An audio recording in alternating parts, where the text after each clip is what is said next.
Y actualmente ella vive en Reino Unido.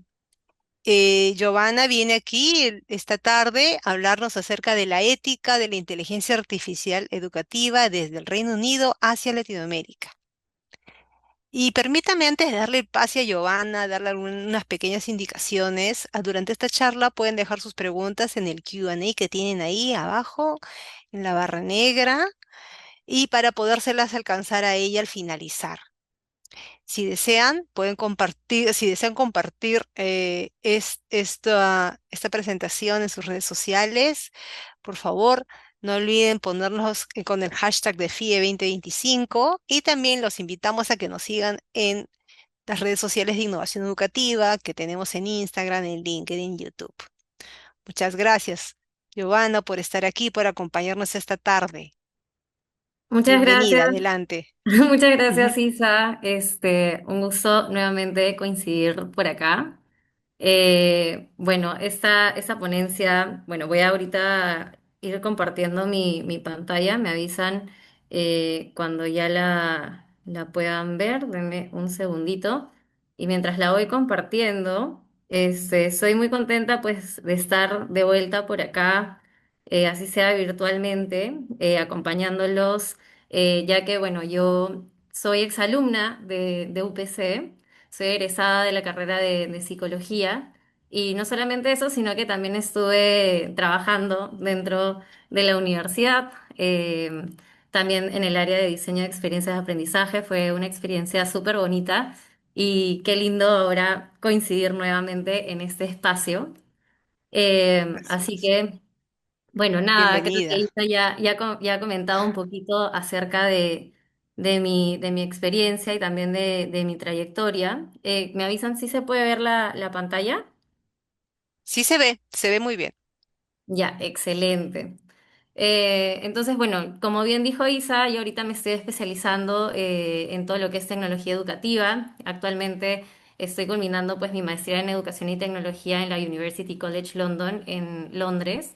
Y pues mi trayectoria siempre ha sido vinculada en el diseño de experiencias de aprendizaje y la reflexión también en cómo utilizamos estas tecnologías en contextos educativos. Y siendo muy sincera, quiero empezar esa ponencia teniendo una reflexión, ¿no? Reflexionemos un poco acerca de cuando nosotros mismos hemos utilizado inteligencia artificial. eh, ¿Quién está detrás pensando cuando usa esta inteligencia artificial? No, tal vez suena un poco exagerado, pero pensemos, si hoy en día es tan fácil pedirle por ejemplo, ChatGPT que redacte un ensayo, ¿no? En minutos, o que resuelva un ejercicio matemático, o que incluso pueda preparar una presentación, ¿no? PowerPoint como esta, ¿dónde tal vez queda el verdadero proceso de aprendizaje?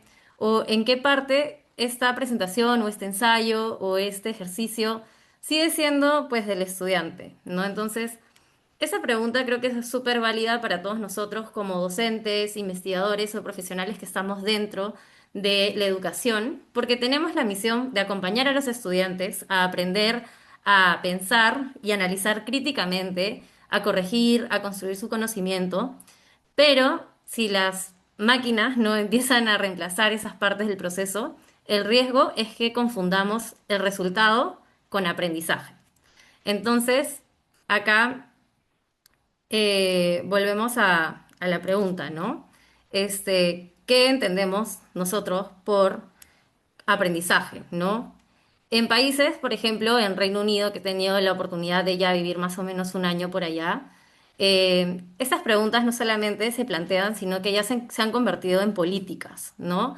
Allí las universidades, asociaciones académicas, como por ejemplo la British Educational Research Association, que es la BERA para ponerlo en simple, han empezado a generar pues algunas guías mucho más claras para el uso de la inteligencia artificial en la investigación, en la educación, incluso también en lo que es la protección de datos, ¿no? Regulando estrictamente los datos de estudiantes y docentes en el uso de estas tecnologías. En cambio, en América Latina muchas veces encontramos que estamos reaccionando un poquito tarde, tal vez improvisando sobre la marcha o prohibiendo, ¿no?, el uso de ciertas tecnologías sin realmente entender o simplemente dejarnos llevar, ¿no?, por la práctica y dejarnos llevar sin tener alguna reflexión ética previa, ¿no?, sino simplemente usar la herramienta porque todo el mundo la está usando y la están usando en Europa y la están usando en Estados Unidos. Entonces nosotros también hay que usarla, ¿no? Pero hay que entender que nuestro contexto latinoamericano es diferente y eso quiero que sea algo que esté dentro de la conversación que vamos a tener el día de hoy.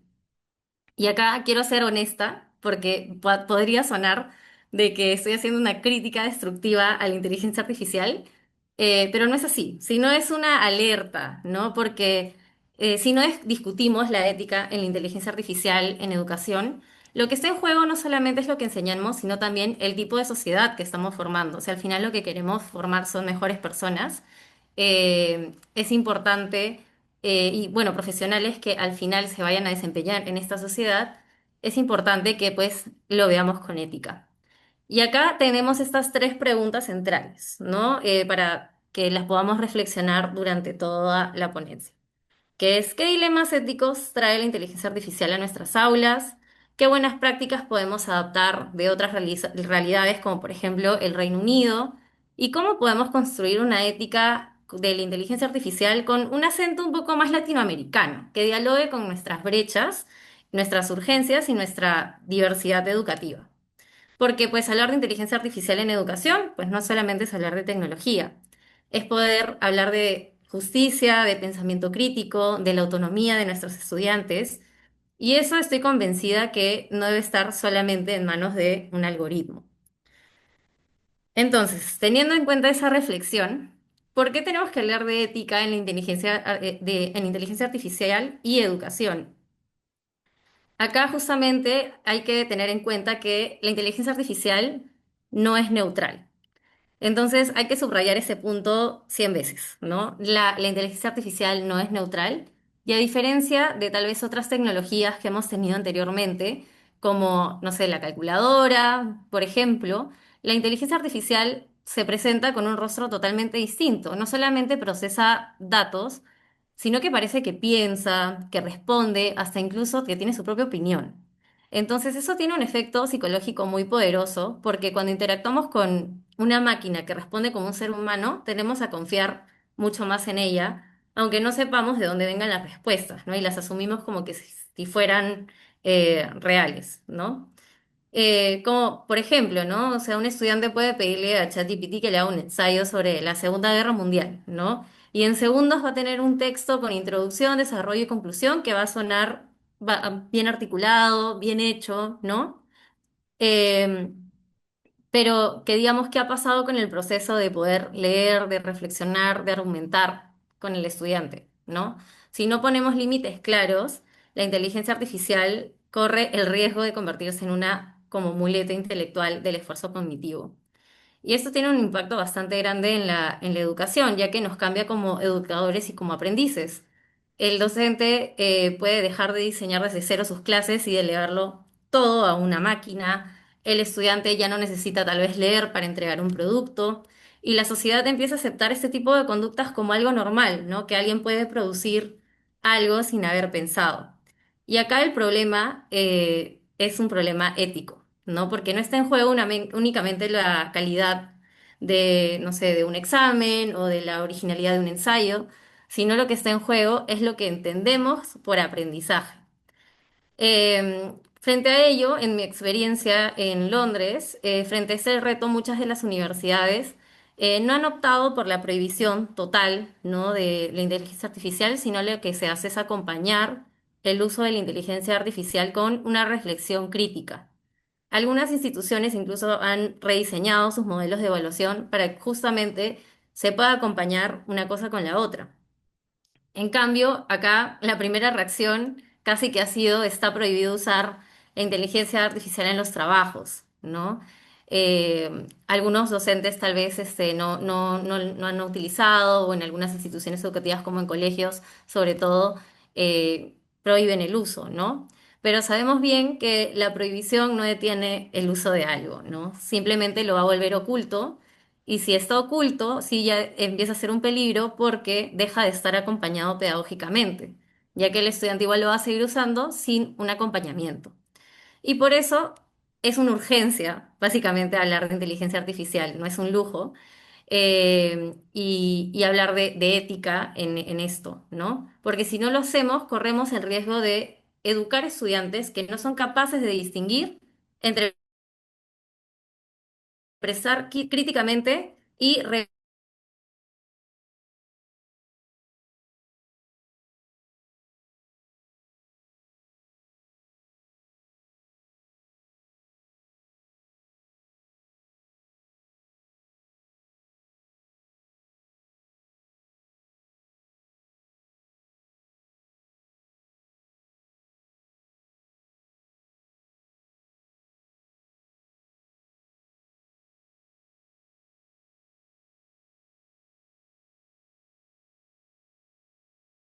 principios que, digamos, todos estos marcos coinciden en estos principios fundamentales que muestra en pantalla. En primer lugar, la transparencia algorítmica, que es saber cómo es que funcionan estas herramientas, ¿no? De dónde vienen los datos, cómo así se toman decisiones automatizadas. El consentimiento informado, que es que los estudiantes y docentes deben saber qué datos se recopilan y para qué fines. Y también el tema de justicia y equidad, que es garantizar que el uso de inteligencia artificial no refuerce desigualdades existentes. Y la protección de datos, que significa que aseguremos que la información sensible de los estudiantes, de los docentes o cualquiera que esté utilizando alguna herramienta no sea mal utilizada. Por ejemplo, yo tuve la experiencia de que en uno de mis cursos, nosotros teníamos, antes de llevar este curso, teníamos que firmar un consentimiento informado, que era súper extenso, era también junto con un cuestionario, porque en este curso lo que se iba a hacer era grabar tanto video como voz, eh, para que luego se procesara a través de una IA y luego esta IA nos iba a dar como feedback grupal, porque era como si estuviéramos como en mesas, entonces cada mesa tenía como su propia cámara con micrófono y éramos como 4 personas por mesa. Y en estas mesas que digamos de trabajo, lo que sucedía era que habían interacciones grupales, teníamos todas las semanas actividades grupales y que digamos esto recopilaba toda la información de lo que discutíamos en el grupo, lo que hablábamos, ¿no? Tal vez nuestros problemas grupales, ¿no? O frustraciones también como grupo. Entonces cada 3, 4 semanas esta aplicación nos arrojaba información sobre quién hablaba más, quién hablaba menos, quiénes en el grupo interactuaban más entre sí, quiénes interactuaban menos, todo un dashboard también de información con esto.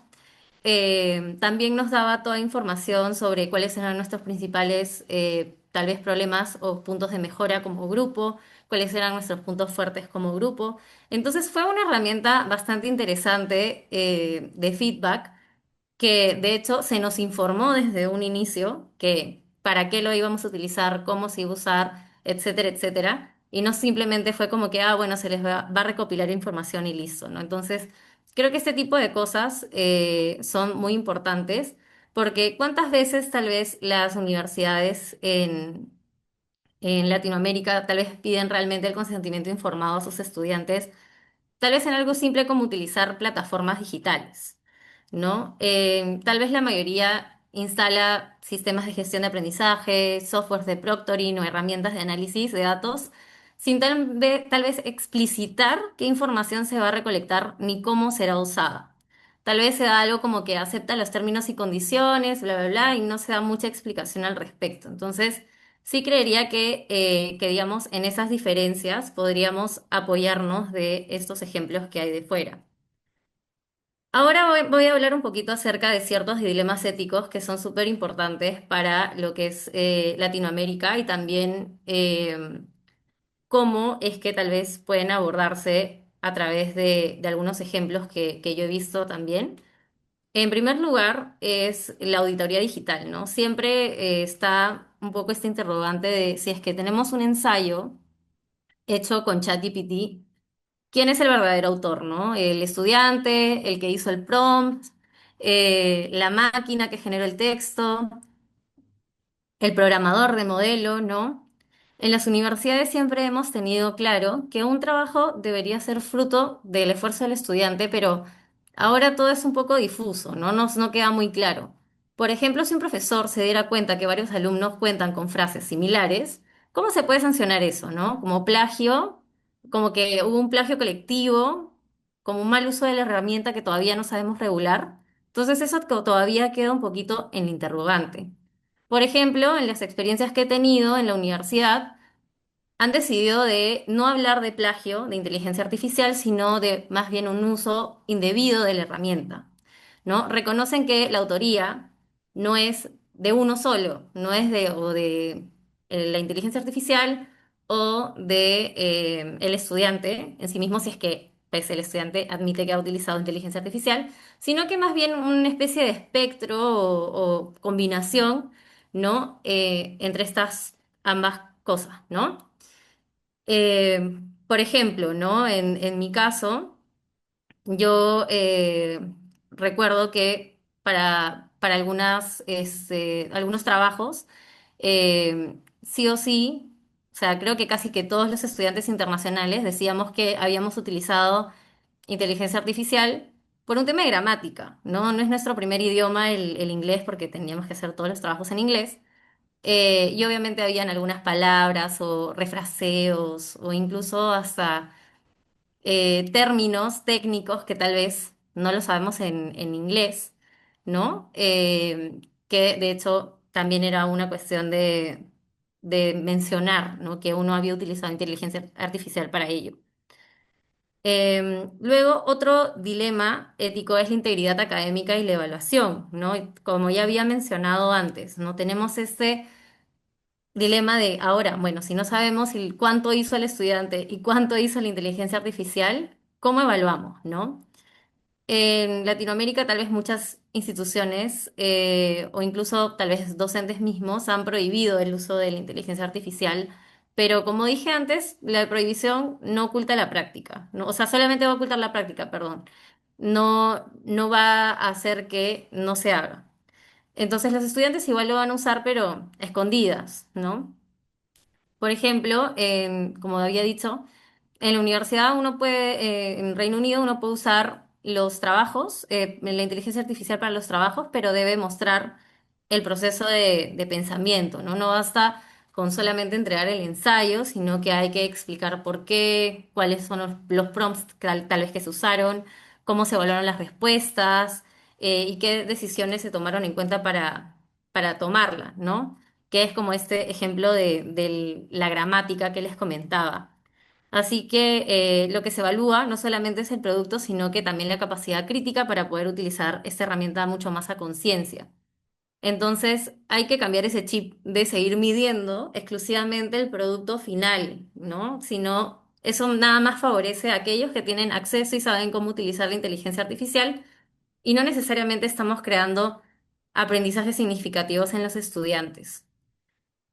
Como siguiente dilema tenemos el pensamiento crítico, ¿no? Ahora también está el dilema si es que nosotros realmente estamos formando expertos en prompting engineer o queremos que más bien los estudiantes tengan pensamiento crítico y argumentación, ¿no? Porque, por ejemplo, ¿no? Si yo le pido a ChatGPT, oye, hazme un ensayo sobre Platón y lo tengo escrito en 2 minutos, al final, ¿aprendí algo de Platón? Tal vez no, o sea, tal vez lo único que aprendí fue a escribir bien una instrucción, ¿no? Una instrucción que sea efectiva y que me funcione. Entonces, ese debate es un poco fuerte porque algunos docentes defienden el uso de guiado de inteligencia artificial para fomentar el pensamiento crítico, sí, pues se enseña a cuestionar las respuestas y contrastarlas con otras fuentes y corregir errores. Pero obviamente acá hay que tener mucho cuidado porque requiere de mucho acompañamiento pedagógico constante y que no sea algo pasivo y que simplemente el estudiante pues lo esté utilizando por sí solo, ¿no? Luego otro dilema que tenemos son los sesgos algorítmicos. Como ya habíamos dicho, la inteligencia artificial no es neutral, ¿no? Entonces, que digamos aprenden de datos históricos, esos datos también reflejan prejuicios sociales, raciales y de género. Muchas veces estos algoritmos tal vez recomiendan carreras de estén más a hombres que a mujeres, aún así teniendo calificaciones similares, reproduciendo aún así más los estereotipos de género en lugar de romperlos, ¿no? Entonces, lo que, por ejemplo, se hace en Reino Unido es esta obligación de auditar estos algoritmos educativos para verificar estos sesgos y mitigarlos lo más posible. Eh, y que, digamos, acá en nuestra realidad latinoamericana muchas veces ni siquiera nos cuestionamos de qué datos se alimentan los sistemas que usamos, ¿no? Normalmente estos sistemas que usamos no vienen de acá, ¿no? Vienen del extranjero, vienen de otros países, de Estados Unidos, de Europa y posiblemente tengan sesgos que no se adaptan a nuestra realidad, ¿no? Entonces ahí es muy importante tener en cuenta de que si estamos utilizando una herramienta, podamos ver que no reproduzca desigualdades, sino más bien combatamos esas desigualdades en educación eh, y ponernos a replantear si realmente está haciendo algo beneficioso para el estudiante o no. Y finalmente tenemos los dilemas éticos de privacidad y desigualdad de acceso. En ese caso, en la privacidad, por ejemplo, muchas universidades implementan sistemas de proctoring que vigilan a estudiantes con cámaras, micrófonos durante exámenes en línea. Y, por ejemplo, ¿no? Acá tal vez asumimos que todos los estudiantes tienen las mismas condiciones para rendir un examen con cámara encendida, como por ejemplo su propio escritorio en un ambiente cerrado, pero no es la realidad de todo el mundo, ¿no? Entonces, ¿qué pasa si solamente la casa tiene un solo ambiente en donde no te queda de otra y tu familia está pasando detrás mientras estás haciendo el examen? El sistema podría marcar como algo sospechoso varias veces, ¿no? Y el resultado puede ser algo más bien una situación estresante, ansiosa o incluso una invasión de la privacidad e intimidad, ¿no? Porque pues están grabando, no sé, a su hermano, a su papá, a su mamá, a alguien que esté pasando por ahí, ¿no? De hecho, esto en Reino Unido fue todo un tema porque hay muchas universidades que redujeron o incluso han eliminado el uso de proctoring por considerarlo una violación de derechos. Eh, en cambio, sé que en Latinoamérica todavía se sigue utilizando, pero hay que no digo que no hay que usarlo, como digo, esto no es una crítica a si está bien o mal utilizar algo o no, pero sí es bueno que podamos, pues, tomarnos el tiempo de pensar y decir, bueno, si vamos a aplicar esto de manera masiva, ¿cómo podemos mitigar, no sé, algunos de estos problemas que podrían suceder en la práctica? Y finalmente el tema también de desigualdad de acceso que tiene que ver con lo que estaba mencionando anteriormente, ¿no? No todos tenemos la misma realidad y tal vez una universidad que tenga sedes no solamente en Lima, sino también en provincia, tiene que ver que sus estudiantes tengan buen acceso a Internet, porque tal vez un estudiante de Lima puede usar la inteligencia artificial sin problema. Pero tal vez otro estudiante que tal vez vive en una zona un poco más remota, con una conexión que tal vez no sea tan buena, difícilmente va a poder hacerlo y eso va a ser una desventaja frente a sus compañeros. Y si nuestros modelos educativos empiezan a defender y a depender de la inteligencia artificial, corremos el riesgo de profundizar aún más estas brechas existentes en Latinoamérica. Entonces, el primer problema ético en realidad ya está en quiénes pueden usar estas herramientas y quiénes quedan excluidos desde el inicio, cosa que no ocurre en países como Reino Unido. Y ahora voy a hablar algunos de los riesgos que se han identificado también ahora en Latinoamérica. El primer riesgo es justamente, en base a todo lo que he conversado, es la ausencia de marcos regulatorios claros ya que en muchos países todavía no existen regulaciones específicas sobre inteligencia artificial a nivel nacional, a nivel país, incluso a nivel región, ¿no? Sí sería importante tener ese tipo de regulaciones. Sé que algunos países como México, Brasil, ¿no? Ya han sacado ciertas políticas, pero todavía como que no hay algo muy bien cuajado, por así decirlo. El segundo gran desafío también son las brechas digitales, ¿no? No podemos hablar de ética sin hablar de desigualdad tecnológica, como ya había dicho. En zonas rurales, los estudiantes que comparten un solo dispositivo para utilizar alguna herramienta tecnológica y a alguien que ni siquiera se le puede garantizar conectividad estable. Entonces, esto nos muestra que si bien podemos importar y sacar ciertas cosas de marcos externos, como el Reino Unido, debemos reconocer la equidad digital de nuestra región y que eso es un problema ético en sí mismo. Y el tercer riesgo vendría a ser la formación docente específica en la inteligencia artificial. Muchos profesores han aprendido estas herramientas de manera autodidacta y posiblemente muchos de nosotros, o la gran mayoría de los que estamos acá, sin algún acompañamiento institucional en una primera instancia, ¿no? Entonces, creo que sí es importante que haya algunas capacitaciones o regulaciones dentro de cada institución para pues entender y estar en la misma línea sobre cómo funciona la tecnología, si es más fácil, porque tal vez si es que no conocemos es más fácil caer en el miedo y en más bien la prohibición, ¿no? Si es que no conocemos algo es más fácil como prohibirlo. Entonces, acá quiero hablar rápidamente sobre este diagrama. Este diagrama me parece súper importante poder verlo, que tenemos acá la educación, a los algoritmos, al Big Data y tenemos ciertas intersecciones, ¿no? Cuando hablamos de ética en la inteligencia artificial y en la educación, hay que entender que la educación no ocurre aislada en este momento, está atravesada por tecnología, por datos y por algoritmos que también utilizamos cada día. Entonces, estos algoritmos son que, digamos, estas instrucciones que hacen que la IA funcione y decida qué información nos muestra, cómo se organiza, qué respuestas se priorizan. Por ejemplo, puede decidir qué material recomendar a un estudiante o incluso detectar si está copiando o no. Y el problema es que estos algoritmos, como habíamos visto, no son neutrales, producen sesgos y ciertos valores de quienes las diseñan. Y luego tenemos el Big Data, ¿no? Que es cada interacción que tenemos en plataformas digitales, dejamos esta huella digital, ¿no? Entonces, ¿cuánto tiempo tarda un estudiante en responder? ¿Qué páginas consulta? ¿Qué respuestas elige? ¿No? En teoría, todo esto alimenta también para que podamos personalizar el aprendizaje, pero también abre dilemas como ¿quién tiene acceso a esos datos, ¿no? ¿O por qué, para qué se usan? ¿Se protegen adecuadamente, sí o no? Entonces, acá tenemos esta intersección con la educación y aparecen estas nuevas oportunidades o temas éticos, ¿no? Como la ética en los algoritmos en educación, que vendrían a ser estos sesgos de recomendadores o un proctoring injusto, o la ética en data basada en inteligencia artificial, que podría ser la privacidad de datos de estudiantes, la recolección sin consentimientos, y la ética en Learning Analytics, que es, por ejemplo, la transparencia de dashboards que mide y cómo afecta la enseñanza. Y en el centro vendría a estar justamente que es la educación con la inteligencia artificial, que no ocurre en un vacío, no está justo en el cruce entre los algoritmos, el big data y los procesos educativos.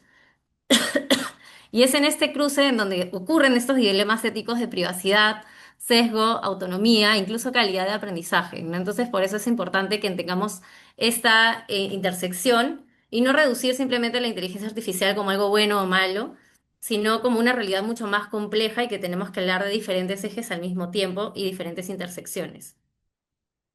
Ahora, ¿cómo lo solucionamos o cómo hacemos, no? Para ello, tengo algunas propuestas de algunas estrategias, según mi experiencia, que en primer lugar es importante tener una buena formación docente. No basta simplemente a enseñar cómo usar prompts, cómo hacer un cuestionario en minutos, sino que más bien podamos tener esta formación ética, digital y crítica, ¿no?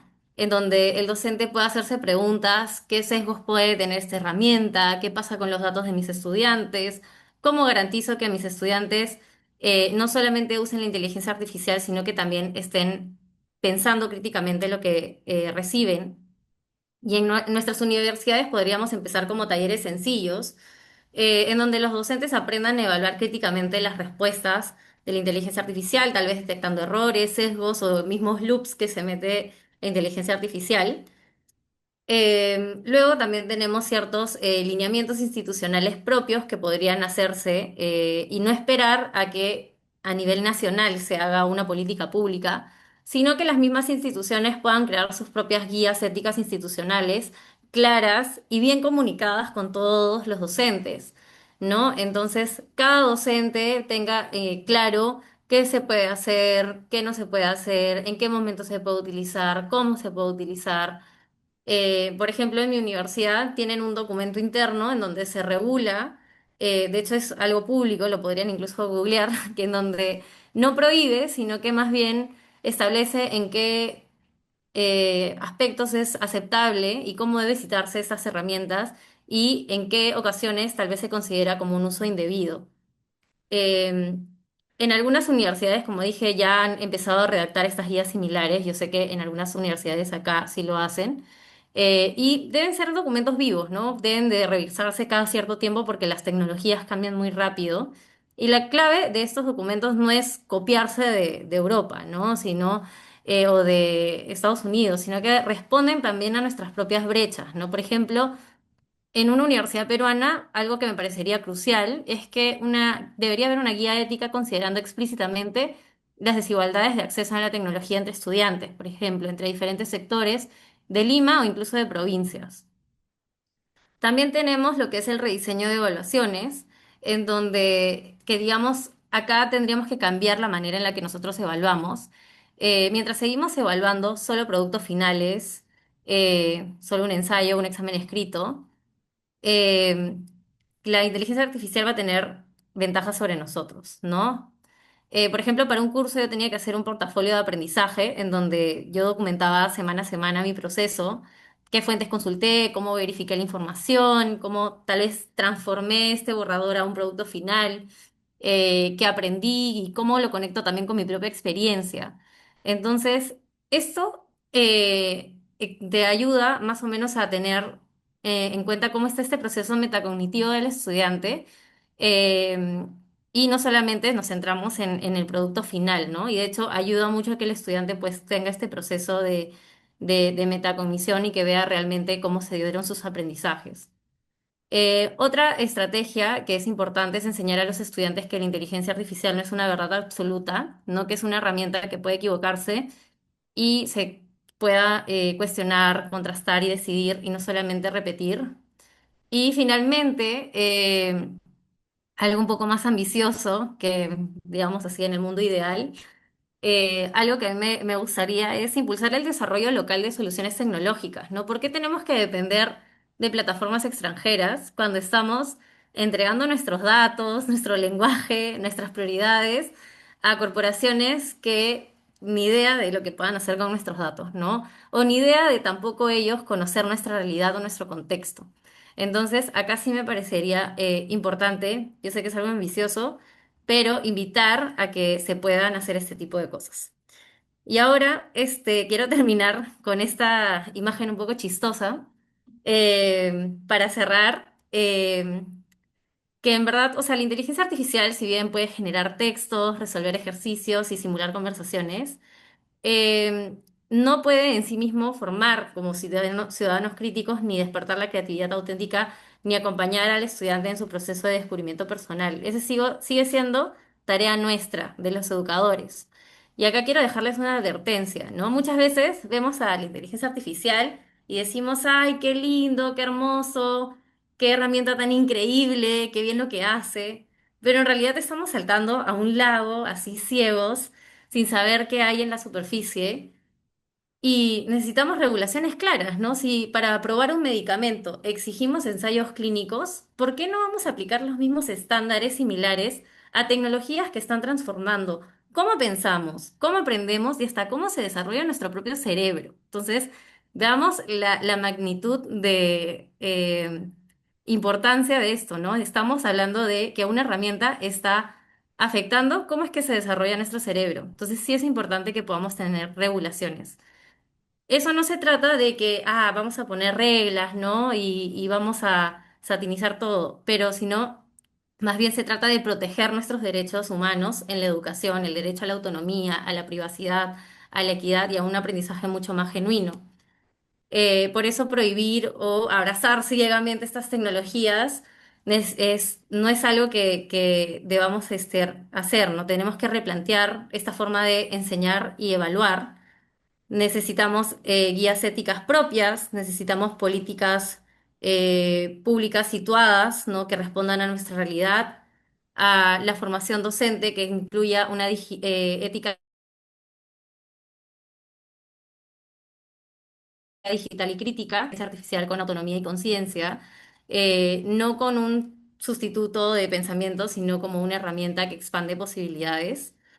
Y bueno, finalmente, quería decir de que, como dije en un inicio, em, o esta presentación no era como para criticar, sino más bien para entender que la ética no es un límite, sino que es la condición para que esta innovación, esta creatividad sea más humana, más justa y más educativa. Y muchísimas gracias. Estoy atenta ahora a sus preguntas. Muchas gracias, Giovanna. Veo que aparecen reacciones, te están mandando corazones, aplausos. Perfecto. Muy, muy interesante lo que has compartido, muy cierto. Hay tanto camino todavía por recorrer. Así Delieres te es. agradece y le encantó reflexionar sobre el uso ético de la IA. Sí, no sé si por ahí quieran compartir, más que preguntas, tal vez alguna reflexión o incluso alguna frase o algo que tal vez a ustedes les haya impactado sobre el uso de inteligencia artificial o alguna experiencia que tal vez hayan tenido, también sería súper chévere tener esa información por parte de ustedes en caso no hayan preguntas. Si alguien desea, yo podría, no a todos, pero sí a alguno, abrir el micrófono, veo que acá me lo permite. O por el Ah, chat nomás, ¿no? Como sí, también poder es otra opción por compartir. el chat, así como él escribió acá, por ejemplo, dice, lo que resonó mucho conmigo es el sesgo que presentan las inteligencias artificiales y eso será tema de diálogo en su aula. Yuri dice, gracias por aclararnos un poco más sobre el uso de la IA. Sí, en realidad, como dice Delia, hay bastante por conversar, por definir bien y que los estudiantes, el reto, ¿no? Que los estudiantes hagan un uso ético de la IA. 3 mensajes nuevos han llegado. Rafael Afiles dice, podemos esperar por las normas y reglamentos o cambios de paradigmas, pero está claro que no podemos esperar. Así es. Ana María comenta, acreditemos el uso de la IA a los estudiantes. ¿Acreditaremos el uso de la IA a los estudiantes? Hace la pregunta. Así es, Y ¿no? Yo ven, creo que no es un tema de prohibir, ¿no? El tema de prohibir, creo que se ha quedado demostrado que el prohibir no va a hacer que deje de suceder, ¿no? Es una realidad y es algo que como docentes y educadores tenemos que entender que los estudiantes ya lo están usando, ¿no? Incluso como, o sea, digamos de alguna manera, nosotros como docentes tenemos que tener en claro de que nosotros no somos policías, ¿no? De que estamos viendo, ay, tú usas, tú no usas, tú sí, tú no, ¿no? Entonces, creo que es importante más bien este acompañamiento de, bueno, ya, y si has utilizado inteligencia artificial, ¿cómo la has usado? ¿Qué tal te ha parecido? ¿Te parece bien, ¿no? Lo que ha comentado, o lo que te ha dicho, ¿no? Lo que ha arrojado, ¿no? Entonces creo que sí es importante que no prohibamos el uso porque igual lo van a usar, ¿no? Lo van a usar y que digamos, posiblemente puede ser que no nos demos cuenta y la sigan usando y al final, como dije, ¿no? Al final no estamos, creo nosotros, hay que cambiar este paradigma de que el estudiante tiene que entregar un ensayo, tiene que entregar un examen y ese es el resultado de aprendizaje. Creo que eso ya tiene que ir cambiando, ¿no? El resultado de aprendizaje tiene que ser tal vez parte del proceso, algo un poco más de desempeño, ¿no? Y no tanto de un resultado final, ¿no? Sino más bien hacer este trabajo de metacognición, etcétera. Por ahí veo otra pregunta, que es ¿cómo se llama Benito la Jesús, herramienta? Benito Jesús dice que es un tema muy interesante y que ya Ujú. que no sabemos los parámetros de los algoritmos de cómo valora y comprende la ética. Sí, A ver, veo que estás ya leyendo los comentarios también. sí, por Pamela acá. Galese, te he escrito también. Sí, por acá he visto una curiosidad, ¿cómo se llama la herramienta que usaron en tus clases para registrar el trabajo grupal y saber quiénes y cómo participaban? Ah, se llamaba The Dude App, que era una aplicación que mi mismo profesor había creado. No es una aplicación de libre acceso. Era una aplicación que él mismo había creado para el salón. Él es un súper profesor, el profesor Mutlu Kurkurova, súper chévere. Eh, pero sí, es súper interesante, él tiene muy buenas publicaciones, bueno, sus publicaciones están en inglés, pero en caso se maneje el tema del idioma, lo recomiendo a full. De hecho, un montón de cosas de mi presentación, las he tomado, como digo, de mi experiencia ahí, ¿no? Eh, Ahí tengo otra pregunta de Gabriela. Dice, hace unos meses asistí a una conferencia con expositores de Estados Unidos y me sorprendió que tenemos las mismas preocupaciones. ¿Cómo actuar? ¿Qué hacer para asegurar un uso ético de la inteligencia artificial en nuestros estudiantes? No solo hay un solo camino, solo el de acompañar, guiar a nuestros estudiantes a usarlo correctamente, conversar con ellos sobre lo que implica la ética y su importancia en lo profesional y en la vida. Muchas gracias por compartir esta reflexión, Gabriela. De hecho, sí, hay varias cosas, como dije en la presentación, eh, que de alguna manera podemos tomar cosas de estos marcos externos y que tenemos, que digamos, todas estas mismas preocupaciones con el tema de la protección de datos, con el tema de la aseguración de, pues, el correcto uso de la inteligencia artificial. Eh, Sin embargo, en nuestra propia realidad latinoamericana, algo que no he visto tal vez en Europa, en Estados Unidos, y no he tenido como la oportunidad de tal vez conocer tanto, pero al menos desde lo que es Reino Unido y Europa en general, por ejemplo, esto de las brechas, ¿no? De conectividad o incluso de acceso a herramientas tecnológicas, no es tanto un problema ético, ¿no? Que en cambio acá sí deberíamos cuestionarnos, ¿no? Si es que vamos a masificar, ¿no? Alguna herramienta o alguna tecnología, ver a quiénes estamos dejando de lado por incluir esto, ¿no? Porque no todos tenemos las mismas condiciones o realidades. Acá me preguntan, ¿cómo se llama otra vez? Se llama Dude App. Acá lo voy a poner en el chat. A ver. Ah, el profesor. Acá.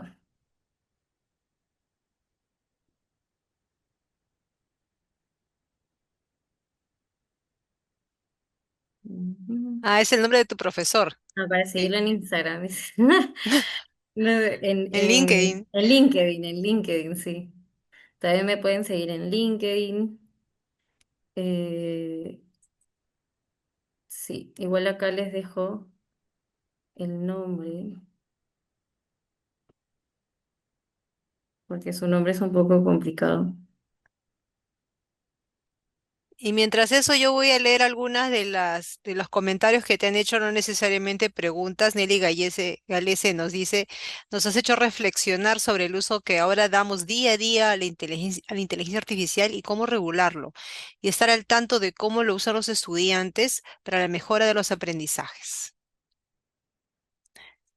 Y Guillermo, perdón, dice, excelente exposición, debemos usar la IA con responsabilidad como herramienta de ayuda, no como un modo de saltarnos la valla.